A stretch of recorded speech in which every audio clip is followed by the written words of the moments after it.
Good morning, my brothers and sisters. Welcome to episode 43 of Be With Me.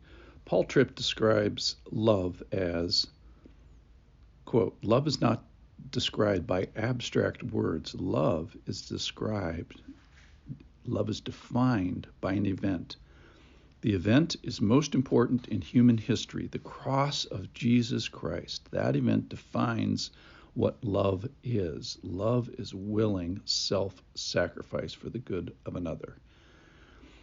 So I thought we may look at that again. We're going to look at John chapter 19, which majors on Pilate and Jesus. So listen in with me. I'm going to stop a number of times. We're going to read verses 1 through 16. Then Pilate took Jesus and flogged him. So I'm going to stop here first of all. Yesterday, when we looked at the Gospels of Luke and Mark through the same account, we're kind of going over the same territory. At the end of today, if you will, and at the end of yesterday, just before Jesus went to be crucified, he was scourged. The scourging is that really bad beating. This one is a beating that is meant to elicit pity, because Pilate is trying to punish and release Jesus. So that's why he hasn't beaten, and then he's going to be shown here. So verse 2, the soldiers twisted together a crown of thorns and put it on his head and arrayed him in a purple robe. So this is the punish and release strategy. I want to talk about mocking just for a second. So mocking is when you pretend somebody is something to emphasize that they're not something. So what they're saying is, oh, look at this quote unquote king, where what they're really saying is this guy is not a king. So that's the thorn and the purple robe, which I think came from Herod. They came up to him saying, "Hail, King of the Jews," and struck him with their hands. So more mocking and striking. Pilate went out again. So there's an interior and exterior of this palace that he's in. The Jews are outside. He went out again and said to them, "See, I am bringing him out to you, that you may know that I find no guilt in him." So Pilate is struck in a real pickle here. He finds no guilt in Jesus. It says in verse 4, he finds no guilt. Verse 6, I find no guilt. In Luke, both he and Herod find him not guilty. He finds nothing deserving of death, and he desires to release Jesus. That's his pickle, and we'll keep going with that. So Jesus came out wearing the crown of thorns and the purple robe, and Pilate said to him, "Behold the man." In other words, hey, you should have pity on this guy. What a poor fellow. He's all beaten, his crown of thorns. You should have compassion on him. And here's what happens. When the chief priests and officers saw him, they cried out, "Crucify him, crucify him." Pilate said to him, "Take him yourselves and crucify him. For here it is again, I find no guilt in him." The Jews answer him, "We have a law, and according to that law he ought to die, because he has made himself the Son of God." So Pilate has had a previous conversation with him, who in verse 36 of the same chapter, previous chapter, John 18, Jesus says, "My kingdom is not of the world. My kingdom, if my kingdom were of this world, my servants would be fighting that I may not be delivered over to the Jews. But my kingdom is not for the world." So Pilate asks him, "So you're a king?"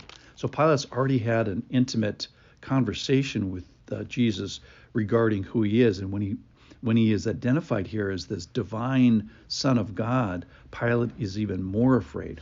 Well, the question is, what made Pilate afraid in the first place? So that you got to go back to Matthew, and we find this interesting thing about his wife. So Pilate is not just interacting with the Jews, and he's not just interacting with Jesus. He's interacting with his wife too. Listen to this. Besides, while he was sitting on the judgment seat, his wife sent word to him, quote, "Have nothing to do with that righteous man, for I have suffered much because of him today in a dream." So isn't that interesting? So Pilate has all these disparate people that are pulling at his various limbs, Caesar and Jesus and the Jews, and now his wife. This, when Pilate heard this statement, he was even more afraid. So I think his interaction with Jesus made him afraid, his wife made him afraid, and now he finds out that Jesus has made himself the Son of God. This makes him even more afraid. Verse 9.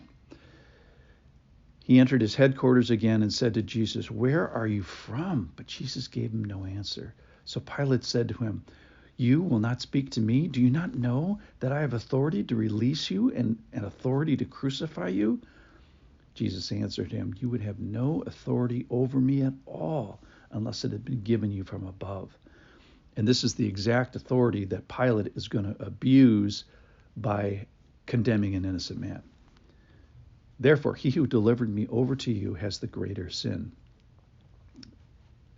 From then on, Pilate sought to release him. But the Jews cried out, "If you release this man, you are not Caesar's friend. Everyone who makes himself a king opposes Caesar." This is kind of the trump card that the Jews use. So Pilate heard these words. He brought Jesus out and sat down on the judgment seat. So this is the bema seat in Greek. And this was a place where when the authorities sat in this was like, I'm speaking with my authority hat on. And it was well known to the people. It was usually an elevated position. Paul was judged on the bema seat as well. So he sat down on the bema seat at the place called the Stone Pavement, and in Aramaic, Gabbatha. Now it was the day of preparation of the Passover. It was about the 6th hour. He said to the Jews, "Behold your king." They cried out, away with him, crucify him." Pilate said to them, "Shall I crucify your king?" The chief priest answered, "We have no king but Caesar." So he delivered him over. Luke says he decided.